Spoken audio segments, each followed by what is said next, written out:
isaan pilaanii baasan keessatti danqaa ta'uu danda'a. Jara keenya mana haadha hiyyeessaa tokko diiguudhaaf bar, mana qabalee tokko diiguudhaaf bar, jalqaba irratti isiitti himama. Ji'a 3 durfame. Waa biraa dhiisaa mana kireeffattee mallaqaan galtu mana namaatu bar gaafa ba'uudhaaf jettu. Ji'a 3 siif kenna bar. Ji'a 3 siif kennee ji'a 3 kana keessatti mana barbaaddadhu. Hanga mana barbaaddatutti ammoo inumaatu kiraa manaatu kafaluu dhiisuu danda'a namni sun. Siif galee ji'a 3 kana mana saasan keessa osoo taa'u mana biraa barbaaddatee kee dhiiseetti deema. Mana nam tokko jechuudha jara keenya hubattaniittu. Nama siingilii tokko jechuudha. Masjiida galma musliimotaa ammoo diiguuf wayita jettu osoo waan tokko qidmata katalii waan jedhamu yookaan beeksisa isaanitti hin godhin akkuma godoo simbiraa yookaan mana simbiraa masjiida tokkoo miti lamaa miti masjiida 19 ol wayita diigamu biyya guutuu keessatti miti naannawa shaggar qofa keessatti. Kana jechuun tokkoffaa irratti jabina musliimonni biyya kana keessatti qaban xiqqeessuudha tokkoffaa irratti. Lammaffaa irratti dhugumatti ilaalcha musliimonni biyya kana keessatti qaban gadaana akka ta'e jedhe abbootii aangoo biratti jechuudha. Uummataaf waan ragaa ba'uudha. Sadaffaa irratti ammoo jibbiinsa yookaan islaamofoobiyaa jedhamu oromummaan nu jennu kun lafuma dubbee akkama fakkeenyaaf jechuudha harree ba'aa baataa ooltuu beektu laata. Harreen kun bar guyya guutuu ba'aa gurraan geessee osoo baattee deemtu galgala yeroo galtu ulee dugda isiitti cabsanii kaanii oofu calliste harree jedhaa arrabsaa sanuu. Bar isiin ganamaa baatee ba'aa gurraan geessee osoo baattu fiddee bakka ati feeteen sii geessee jettee bar. Galatoomillee jechuun hafee ulee dugdatti cabsaa harree jedhaa foonaatti oofta sii galee. Rabbiin sitti haa mul'isu. Fardi garuu inni nyaataa bulee jedhu ati dugda isaarra teessee abbaa fardaa jedhee maqaa keetii waamama sii galee. Akka harree sana osoo hin ifaajin akka harree sana osoo hin dadhabin. Akka dugda isaan quuqne dugda isaarra waa faaya wayii huccuu wayii keessee osoo sossoban. Sii galaa jiraa? Galata harree ta'e jechuudha galanni musliimota biyya kana keessatti. Oolmaa isaan Oromoof oolan sadarkaa harreetti ilaalamee yoo ta'e alatti akka musliimaa kan waa darbu, akka musliimaa kan waa obsu, akka musliimaa kan liqimsatee jiraatu wallaahi summa wallaahi hin jiru. Kana yoo jedhu sababa musliima ta'eef miti. Akka Oromoottis waa baay'ee dubbachaa turre, waa baay'ee gochaa turre, waa baay'ee illee jedhamaa turre jenne jechuudha. Sokee. Garuu dhugaan jirtu, reyaalitiin jirtu, jaalladhu, jibbinus amantaa yoo ta'e jedhe ani kaleessa sirbaan oola yookaan waan fedhe jedhaan oola. Amantaa kiyyan gasitti jabeeffadhee qabachuu dhiisuu hin danda'a. Sana kan na gaafatu Rabbii qofa. Sadarkaa amantaan koo garuu masjiidni Rabbii diigamu quraanni Rabbii ciccitu yoo kan qabu garuu anumti inni duurriyyeen kash labbeen kun jechuudha lubbuu koo wareeguudhaaf gammadaadha jechuudha sii galee. Iddoo kamirra yoon jiraadhee jedhe kaleessa siyaasaaf jedhee lubbuu kiyya of eeggachuu hin danda'a ta'a. Har'a garuu amantaa kiyyaa yoo dhufee jedhe wallaahi abbaan fedhe osoo dimaamitiidhaan taankiidhaan balbalarra dhaabbatee na sodaachisa ta'e gammadaa onnee kiyya labbee kiyya dhaadhaan du'a jechuudha. Sii galee amantaa jechuun waa hundaa ol ilmi namaa kamtuyyuu sadarkaa amantaa isaatti itti dhufta yoo ta'e haadha keetiifuu bakka akka hin kennine amantaan si dhorku bakka hin kennina yeroo jedhu gara faallaatti na hubatina. Sadarkaa amantaa kee faalleessu yoo dhufte jette haati kee hin dhagahiniin jedha amantaan kun isiniif galee haadha si deessee jetteefuu bakka amantaa keetiitti kanatti hin sarmine oromummaatu amantaa caala jedha. Wallaalaan tokko tokko duudaan tokko tokko jechuudha isinii galee. Kanaafuu jennaan obboleewwan keenya tuulamas ta'e maccas ta'e sikkoo mandoos ta'e ituu hambaanas ta'e afran qalloos ta'e Oromoon akka Oromootti rakkoo waliin qabu waliin furata. Oromummaa keenya irratti tokko nu godha malee amantaan keenya gargari. Yeroo ati Iyesuus geetaan hojjettu Allah ilaaha illallah jedha. Yeroo ati Egzaabeer madaaniitiin yeroo tu Allah ilaaha illallah jedha. Gargar jechuudha nuti. Bakka gargar baanuuf bakka nu tokko nu godhu hubachuu hin dandeenyu yoo ta'e jedhee nu akka Oromoo qofatti osoo hin taane biyyattii kanaaf illee gaagama guddaa ta'a jechuudha. Abbootiin aangoorra jiranu taayitaa isaaniitiif jecha akkuma sirna Nasriin dubbachaa ture jedhe biyya kana keessatti nagaan akka jiraatu hin barbaadan kompiliitii. Nagaan jiratee jennaan uummanni afaan isaa tokko dubbata, wal hubata, wal dhagaa. Mootummaa kana guyyaa barbaade jedhe bakka sarara sochoosuu danda'a jechuudha isinii galee. Qaamni ijaaramiinsa qabu, qaamni tokkummaa qabu, qaamni wal dhaga'uu danda'u jechuudha isinii galee. Kanan barbaadan gonkumaa. Oromoon inni kaabaa fi inni kibbaa yeroo moggatti wallaalee ilaalcha garagaraatti wal oofu warra wal nyaatu gidduudhaa waa nyaatu waan jedhamutu jira. Qaawwa kana fayyadamee rahaa ta'e ofirraa jiraata. Yeroo kibbaan dhagaa darbatee jedhu kaabatti ammoo damma darbata. Inni kaabaa sun wayita damma nyaatu inni kibbaa sun dhagaatti darbatame sana ofirraa qolachuuf dhagaa darbata. Jidduu kana keessatti umrii isaa jiraachifata jechuudha. Hin beektu dhukkubsattootni HIV/AIDS kun jechuudha. Qoricha fayyadaman tokko jira ilmee maarraasamee jedhanii. Akka sana jechuudha ilmee maarraasamee sana jechuudha beektee mootummaan jechuudha. Waan sana fudhataa jiraata jechuudha biyya keessatti. Kanaafuu uummanni keenya kana siyaasa kana hin hubattu yoo ta'e dhiifama obboleewwan kiyya namoota as keessa jiran gurguddootu jiru. Yeroon isinitti fudhataa jiran nan gabaabsaa. yeroo waan sana fayyadamu isin wallaaltonni akka koo biyya namaa keessa teessanii yookaan ammoo akka sila Nasriin jedhu ofii isaatii paaspoortii biyya Ameerikaa biyya Awurooppaa harkatti qabatee musliimni biyya keessa jiru lafa utuu lamaa fudhate lafa maalii fudhate wayita jedhu lafeen abbaasaa kan cabe gaafa dammallaashii fi adabrisii Gondariif Gojjamirraa ka'ee fooqii gamoo lafa Oromoo irratti ijaarratee ka'ee zabanyaasa godhee ka'ee jechuudha. Birii 2-3 harkatti darbaa ka'ee haraqeedhaan waan hin taaneef uummata keenya gabroomsaa ture jedhe guyya sana eessa baasaa ture hin jedhani warra akkasiisun. Maa wal kijibna dhugaan lafa jiru kanaafuu jira keenya hanga dandeenyuun walaa obsinu walaa hubannu dhimmi amantaa waan darbas nama godhuudha waan ta'eef isii kana akka ijaatti waliif ilaallu jechuun barbaada jara namoota tokkotti dabalatu. Baay'ee galatoomi maammee amma waa goona mariin kun marii baay'ee bareedaa fi namatti mi'aawudha. Kanaaf namni tokko daqiiqaa 2 dubbataa namoonni as keessa jiran kunniin warroota sooshaal miidiyaa irratti illee infileensii qaban yaada gaggaarii namoota maddisiisuu danda'an jedhee amana. Kanaaf daqiiqaa 2 osoo hin dabarsin yaada ofii qofa dubbatu osoo hin taane yaada namaallee dhageeffatuun furmaata waan jedhamu tokko walii kenninee deemna waan ta'eef loode daqiiqaa 2 achirraan Abdulgaa. Okay, carraa kiyyatti ni fayyadama. Assalaamu alaikum warahmatullahi wabarakatuh. Hundi keessanuu baga jiraattanii ilmaan Oromoo as keessa jirtan jechuudha. Galatooma yaada gaggaariitu ka'ee yaada amma ka'e kanarratti wanti jechuun barbaadu ani waa'ee amma dalagamaa jiru kanarratti namni warri Islaama ta'e jechuudha. Namni quba itti qabnee itti laannu mootummaadha. Mootummaa wajjin rakkinne qabna. Mootummaa waan kana maa dalagaadha malee ummatarraa rakkinni ummatarraa walitti bu'uu waan akkasii hin jiru jechuudha. Amantaa namaa tuqaan jiru jechuudha. Eenyummaanuu taanaan waan jechuu barbaadu amantaa keenya akka musliimaatitti lubbuu keenya kenninaaf jechuudha. Amantaa ummata Oromoo wajjin amantaa biraa qaban immoo kabanyee waliin jiraanna akkuma dur waliin jiraannu jechuudha. Amma ani wanni jechuu barbaadu xawalwaallee fi kara deemtuu takka diqaalaa tokkodhaaf deebisuu taate deebisuu dhugaa walitti mooyya jechuudha. Namoonni tokko amma hubannoon qaban jechuudhaa fi jaarraa kana keessatti akka Oromoon itti dhufee fi akka Oromoon keessa waan keessa darbe namni wallaala jedhee hin jira jedhee yaadu. Dhaloota ammaa kana keessatti jechuudha. Kaadireen mallaqa fudhattee fi wanti isiin feesbuukaa fi waan gargaraatti barreessaa jirtu argaa jirtan jechuudha. Namoota akkasiisan gaqqabnee itti himnanu. Oromoo biraa amantaa biraa qabu tuquudhaaf miti. Namoonni kaadiroonni mallaqa fudhatanii Oromoo diinii isaatiin yookaan immoo amanotii isaatiin walitti buusuuf deeman nurraa haa dhaabbatan kanumadha. Maaliif wantichi yoo miira keessa seentee ilaalte miira keessi galchi wanni isaan barreessaa jiran jechuudha. Lafti tuulamaa lafa hudduu itti dhiqatanii maarree warra jiru jira bara. Deema feesbuuka seenaa jalalaati. Obboleeyyan kiyya waan kalee dabarre hin dagattanii. Tuulamni har'a jettam kun Baaleerraa Jimmarraa Wallaggarraa bara. Lafa Finfinnee kanaaf lubbuu kennine bara. Ilmaan itti dhabne obboleewwan abbaa itti dhabne bara. Har'a sakkaaraamiin marti asirratti waan taane barreessitu jechuudha. Oromoo Arsii kamtu Oromoon Arsii gaafa baqatan Oromoon Arsii itti baqataniitiin Jimma Harargeen itti baqateetiin uummanni tuulamaa kun hanga har'aa keessa jiraata jechuudha. Har'a wanni asirratti haasamu waan garaa si gubu yeroo tokko wada agartu si galee. Oromoo Arsii kamtu lafa Finfinneetti mana ijaarate. Parsantiin 80-70 uummata warra soddaa keessaniitu achi keessatti qubatee jira miti. Lafa kam kaarimeetirii miiliyoona fudhateetiin Oromoon abbaa qabeenya Oromoo kamtu Burraayyuuf yookaan lafa Shawaa kanatti galeetiin isinirraa saami. Moo gaafa Arsiitti baqatanii uummanni keenya waliin tokko taane jennee hanga har'aa waliin jiraatu maal beeta kiristaana ijaarrattee Arsii keessatti waliin bulaan jirru. Yoo asitti masgiidni ijaarame maalini maqaa kamitti baafate maqaa Islaamaa Oromoon Islaamni maqaa kam baafate Shawatti dhaqeetiin shaara Filistii shaara maala shaara Mansuur jedhetti baafate garbar Israa'el irraa fidanii Naazireet maali jedhanii Dabrazeet jedhanii isaan sinii moggaasanii kaan godhanii magaalaa guutuu maqaa jijjiiranii bara. Waan hin taane yeroo tokko waan miira keessa nama galchu haa warri haasoftan dhaabbadhaan mallee nu kaleessallee gaafa amantaan Ortodoksiillee tuqamu isin bira wal bira dhaabbataa ture jechuudha. Yoo dandeessan bira dhaabbatta akka Oromoo tokkotti yoo hin dandeessin immoo afaan nurraa qabadhaa warroonni asirratti waan hin taane barreessitan jechuu barbaadetti ani baay'ee miira keessa seenee silaa waa baay'ee hedduu jechuu danda'a. Miira keessa seentee immoo waa hedduu si jalaa bada namoota jaalattu tokkoof tokko dhaban. Addasa birruu argitee garaa haadhaa burreedha akka Shimallis fa'aa argita jechuudha si galee. Kanaafuu waan akkasii kana hiriyoota hedduu qabna. Hiriyoota jaalannu Oromummaa kiyyallee nama gatuu miti. Namoonni miira keessa galtanii Oromummaa maali jettanillee Oromoodha. Oromoo ta'e Oromummaan dhiiga.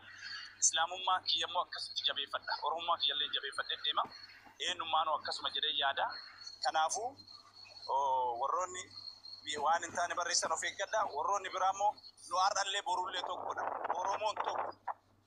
Oromoon har'as amantaadhaan gargar hin ba'u. Oromummaan tokkodha. Oromoon tokko nu gooti. Tokko taanee hojii fuufna malee walwaallee fi gara kennaallee gara islaamaatillee gara kiristaanaatillee warroonni waan adda addaa barreessitan of gabaabsaa tokkummaa kennan dhaabuu misiin jira gartuuma. Osoo Abdulqaadir ittiin darbin waan tokko sirreeffama bira kaa'ee bira darba yaadnatee itti guutuun sirrima ta'ee Oromoon tokko ka jedhu bakka wal kabajjinetti tokko bakka wal hin kabajjinetti lama dhugaa dubbatudha. Maaliif yoo wal kabajjuu fi waan namni jaalatu waliif kabajjine qofa tokko taanee waliin deemna malee gaafa namni rakkatee fi gaafa namni kufe bakka kufe sanitti miilaan namarra deemaa bakka namni miidhame sanitti miidhama namaati irratti qoosaa tokko ta'uu hin danda'an. Oromoon tokkummaan dhugaa tokkummaan fakkeessaatii fi paartileen siyaasaa giddiin mataa walii hiitee deemtuun sanaa miti. Tokkummaa namni lubbuu fi dabarsee walii kennu ka Oromummaa ka isa dhugaa sana yoo taate gaafa waan kiyya ati naa kabajjite gaafa anillee waan kan keessii kabajje malee tokkummaan dhugaa gaafa paartiin siyaasaa filannoof yookiin sagalee ittiin guuratuu fi deeggara baay'ifatu Oromoon tokko boolla tokko waliin awwaalamnee achi waliin kaana achi waliin akkas asiin buunee baana jedhan sun feekiidha. Inni dhugaa yoo waan an qabu naa kabajjite yoo anillee kan keessii kabajje Oromoon tokko yoo ani atuu kan koo naa kabajjite anuu keessiin kabaju taanan tokkummaa sobaati sun jechuudha. Kanaaf carraan ka Abdulqaadiriiti tartiibuma jirruun deemna itti aanee ganniidha. Namoonni ergataa jirta isin galchanaa obsaa warra dubbatan keessaa gamtuuse. Salaamu alaikum warri amantii muslimaa taatan warri amantii kiristaanaa qabdan illee baga akkam jirtan nagumaa jedha. Yaadni amma dhiyaate kun akka nama tokkootitti akka nama argitee amantii islaamaa hordofuu tokkotti ani aslis ta'ee nama kamis ta'ee namni amma mataa gaggara galchanii itti iyyaa jiran asliidha. Asliin amantii tokkottuu hin buune ummanni muslimallee amantii tokkottuu hin buune. Amantii kanatu masjiida nu jalaa diige. Amantii kanatu qur'aana kenna. Giraayidaraan odoo nama tokkotti hin dubbatin diigee masjiida achi keessatti daaraa godhe qur'aana kenna aayaa rabbii jennee nama tokkorraan kenninu. Namni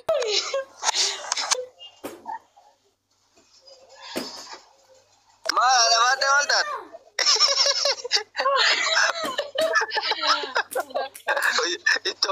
Sito arabate. I am very happy today to God. I am very happy. Ati baate dara. Giri Canada fedha sana baate. Canada ini taswa ku denam libat. Kana boda maga Canada. Woi tibil bil amma kerja teran ini. Jar se tibil bil. Mana bab? Usha. Mana dia tabba tu kamu akam. Racu wanda racu marafi. Dute wanda cufiran. Sareta. Mana anjati. Mana dia tabba tahu mau akam akam. Gede apa? Ready? Ada giri-giri. Yo, kesan nabil bitta kesan akka ajaiba kana jadi ya me atuma na himme. Kada mana te nama ka dubai tanana na pesa tu. Ada bate. Bakka keessa fitan. Ini kayak sana nih giri-giri ingkau menjadi simbolnya tanah Jawa ya bi ani umat ini. Sila kairo kana do baler kadua te garawaya. Bera gabaa kofa leke sa tiye tu dadafi. Kasala baftu takka sumayyan kasala bafti hani namu dada gurgutti astagfirullah suwalla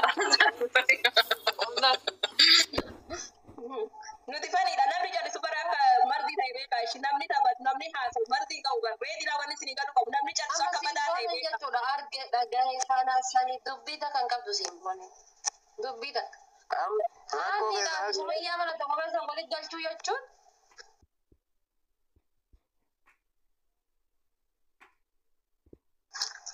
Siin dabalatee alamaatee siisadhiinu maaliif beeytani amalli keessa wal fakkaata qaamni keessa wal fakkaata bifa keessa Dhaggeeffadhu.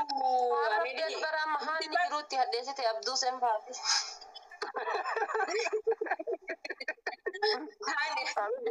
ini tadi saya yang dari gua ada game itu tuh jangan ada mati ada saya terus okay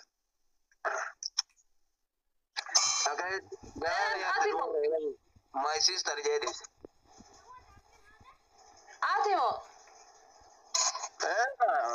anuma buko bagi diaspora nanti ada kalau sih mujati dapat aja tuh jarti nama dia nih rakyat wah ada alim kalau ada Aslin sila jarti di sesi tafsir aslin jarti di sesi tafsir थोड़े mira que sagale así dapat sih kalau lala push kau dapat sih anak si miskin di tinggaran aja deh así kau badi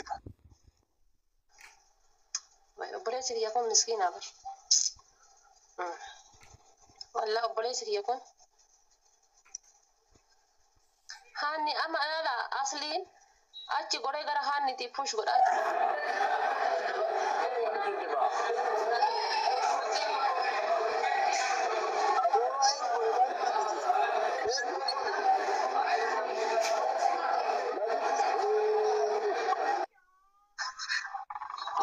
ilah ya itu cuy buda lastik induk makanya teh wallah makanya ya itu cuy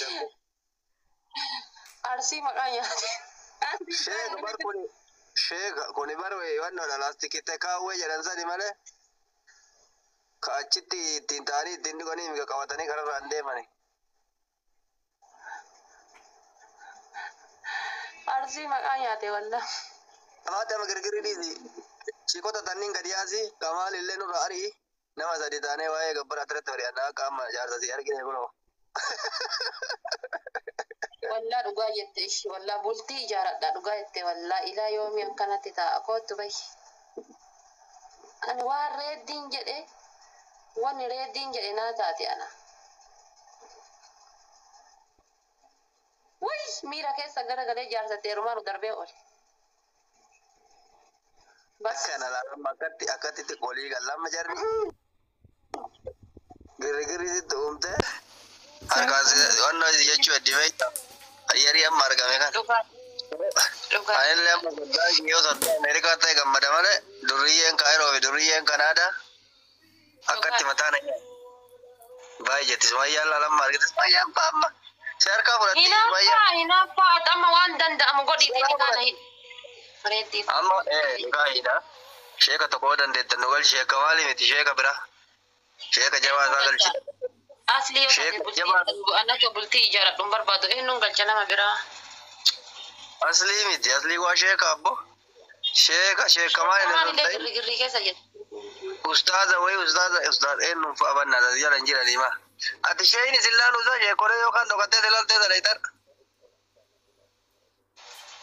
eenyuun galcha rabbii jedhiiti eenyuun nan jiru bakka na hidhi bakka ni kaatu man na hidhi ani bar ana kamitu ofiisiidha ani gana waan baay'ee gaafadha gabbara waan jedhamu jira kan dhageennan beeyta waan baay'ee jira eegale akkasumas intarviyuu ol godhuu qabdan xiqqoo subhaana wa ta'ala eenyumaan galcha yaa rabbii kiyya yaa rabbi carraan argame kana yaa rabbi carraa kana nan dabarsine eenyumaan galcha eenyumaan galcha anummaan sheekonni sa'aatii kana hin rafti eenyuun galcha shee aslii faa galchuu akka gadi dame shee xixiqqoolleen hin jirti samoona sheekummaa fudhate doktor asli yaa rabbi ya dhiqqinaa taamtittiin jala kana deemtee obboleetitii asii kennaa sa'a lafaa ta'een fuudhin jette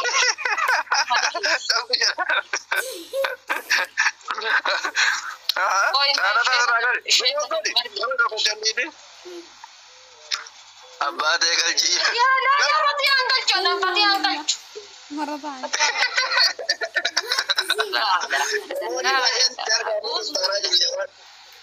Oi, oma perelle haa ta'u asli magalchaa qoy. Asli galchuu. Isa wayya ebanne amma samoota beeka inni amma samoota karaa yikulo darura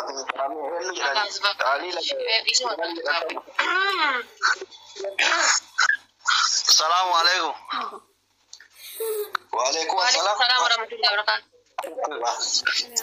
Aso biya jirta fayyaketi bara zonu abbaci jira ana jira. Ajira barna madrasi da fato. Daga jirta ne.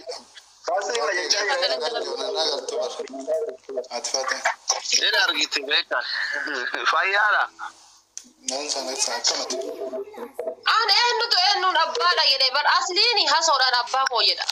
Hasoon asliidhaan abbaa koo jedha. Eenyutu abba eenyutu isin lamaan keessa. Nu ta'e maal si galche. Ekfinni ani. Koodii qaban jarri koodii jara keessaa fayyadu. Okay, nama dikana buktiiti yaati deemia. Eenyutu Kaaya fuudhe hunduu anaaf abbaa jedhanii ijoolleen yoo mammaa kana ta'e hundaafuu egaa inni abbaa ta'e naan jedhe an sodaa kee ta'u asumaan baradhu jechuudha. Amma ati jaalattee ta'e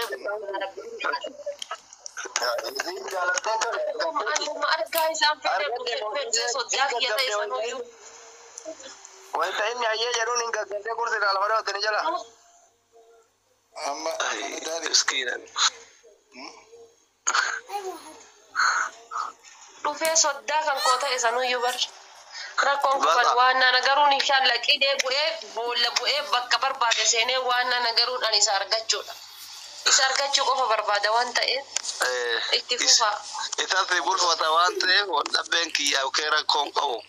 Ka jiraatu isa wajjin malee ana wajjin miti an sodaadha yoo ati amala tolte dhufee kun asirraa dhuga yookaan illee atillee mucaa kiyya wajjin mana kee jiraatta waan ta'eef eessatti wal geenna. Dhugaadha ishee.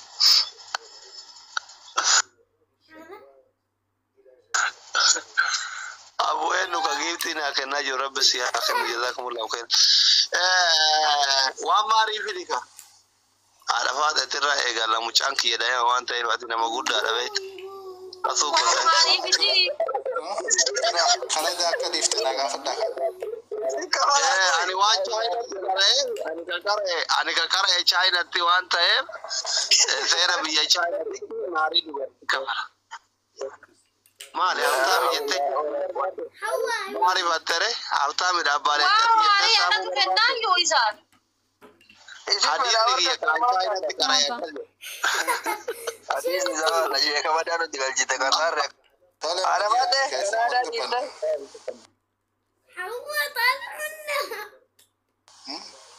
Maan jetta lubbuu koo maayiloo. Tole wajjin abbaadha keessaa wal dubbanna. Nu keessa walii Waan galla. ati jettee ishii jaaladha. Tole ishii ni kenna maal haa kennu? Ma yoo hadiisni sahiha da'ifa jira bakka itti wal fakkaatu jira bakka itti wal dhabu jira.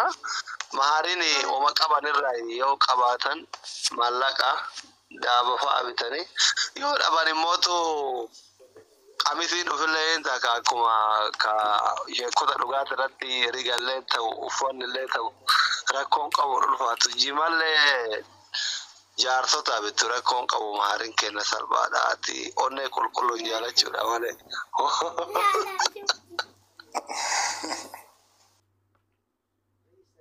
Yoo dhabdee harkarratti akka mul'atu yoo ta'e homaa akka biiftillee taatu maqaa isaati irratti qaqqabdee ol darbuudha. Leencarraa kaasee haga ayiskiriimisitti jechuun humna keetitti inni kaasiin. Ndee ani obboleessi yoo na caqalaa keessa.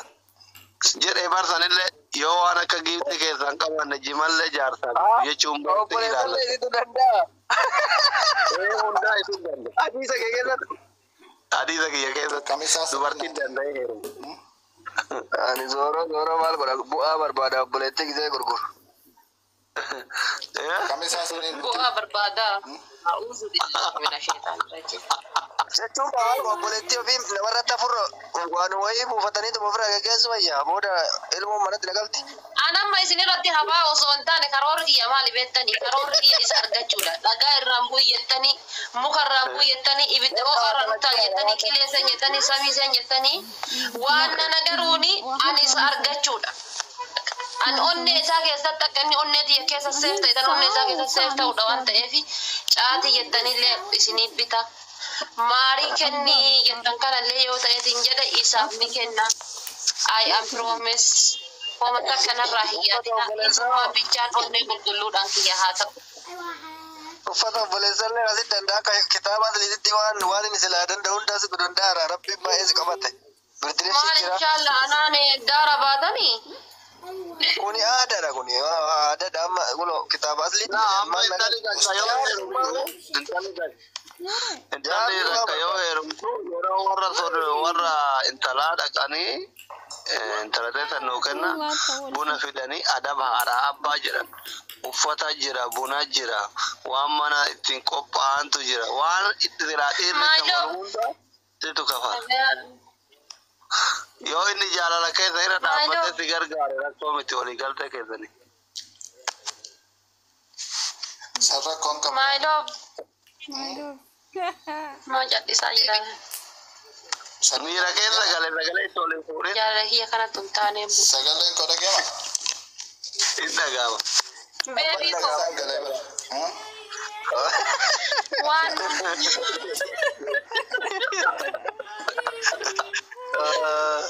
Amma isinitti hin jabeessina. Kitaaba quraanaa gooneetu finna. Anu akkas yaani sirreessina kitaaba jaayinaa dandeenye kitaaba Itoophiyaatti fi kitaaba amantii tasdeemne. Ati akkami sila haadha ta'e tamaarii kalaas rakkoon qabu nu laaffisaa jedhe innillee jaalala irratti akkamitti jaalala kennu beekta amma faranjiin give and take jedhe. Jaalalti Afrikaa keessatti biyya faranjii tokko miti wal qixaa jechuuti galee isa kanarratti jaalala kennu fudhachuu irratti action waan jedhamu jira. Bakka waan sanatti kai mooyaa qabda muuxannoo qabda kami kitaaba jaalalaa kana dubbifte. Me, I am very hard too much. Jaalala irratti jechuudha. Ana gaafattanii miree masan. Isii gaafanne malee. Isii gaafatarra. Dhiirri baay'ee interviin dabariin feetamuun feetamu jedhanii ni dhiira. Amma jechuudha.